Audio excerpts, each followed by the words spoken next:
शेवगाव शहर आणि तालुक्यातील रस्त्यांची अवस्था अत्यंत दयनीय झाली असून क्रांती चौक परिसरात मोठ्या प्रमाणात खड्डे निर्माण झालेत। रस्त्यांची अक्षरशः चाळण झाल्यामुळे वाहन चालकांना प्रचंड अडचणींना सामोरं जावं लागत आहे। या ठिकाणी कधीही अपघात होण्याची दाट शक्यता निर्माण झाली आहे। सध्या कारखान्यांचा हंगाम सुरू झाल्याने ऊसाची वाहतूक मोठ्या प्रमाणात सुरू आहे। त्यामुळे वाहतुकीची कोंडी तर होतेच, पण खड्डेमय रस्त्यांमुळे वाहन चालविणे ही एक मोठी कसरत ठरत आहे। रस्त्यांची अत्यंत खराब झालेली अवस्था पाहून नागरिकांमध्ये संतापाची भावना आहे। तालुक्यात नुकतीच अनेक विकास कामांची उद्घाटने झाली असली तरी प्रत्यक्षात रस्त्यांची दुरावस्था कायमच असल्याने लोकप्रतिनिधी याकडे जाणीवपूर्वक दुर्लक्ष करत आहेत का, असा सवाल नागरिक उपस्थित करत आहेत। व्यापारी वर्गालाही धुळीच्या साम्राज्यामुळे मोठ्या प्रमाणात अडचणींचा सामना करावा लागत आहे। दुकानातील मालावर सतत धुळीचे थर जमा होत असून धुळीमुळे आजारांचा धोका वाढत आहे। शहरातील शाळा, महाविद्यालये, रुग्णालये तसेच मोठ्या प्रमाणात वाहतूक असलेले Shevgaon Pathardi road, Miri road, Gevrai road, Paithan road आणि नेवासा रोड हे सर्व रस्ते अत्यंत खराब स्थितीत आहेत। पूर्वी केलेल्या डागडुजीच्या कामांवरही प्रश्नचिन्ह उपस्थित होत असून त्या कामांबाबत संबंधितांवर त्वरित कारवाई होण्याची मागणी नागरिकांकडून होत आहे। अधिकारी आणि प्रशासनाने तातडीने लक्ष घालून ठोस उपाययोजना कराव्यात अशी मागणीही होत आहे। प्रतिनिधी आयात शेख, NTV न्यूज रिटेक। प्रतिनिधी आयात शेख, शेवगाव।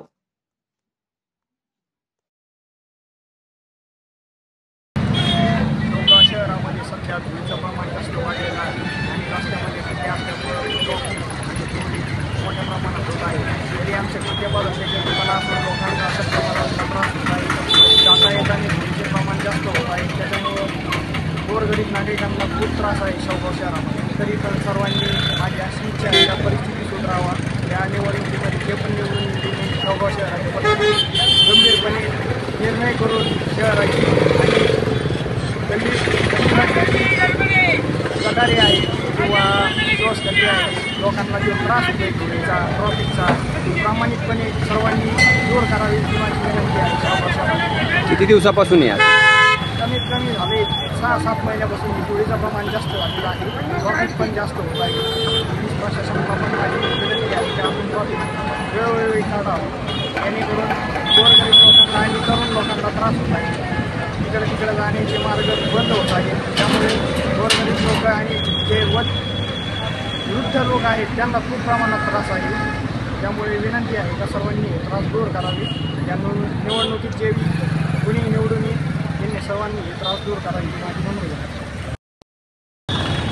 हे रस्ते काय सांगणार बरं, सध्याला काय परिस्थिती आहे रस्त्याची? शेवगाव शहरामध्ये सर्वसाधारणपणे 2-4 वर्षापासून या ठिकाणी खड्डे पडले आहेत आणि पूर्ण रस्ता खड्ड्यामध्ये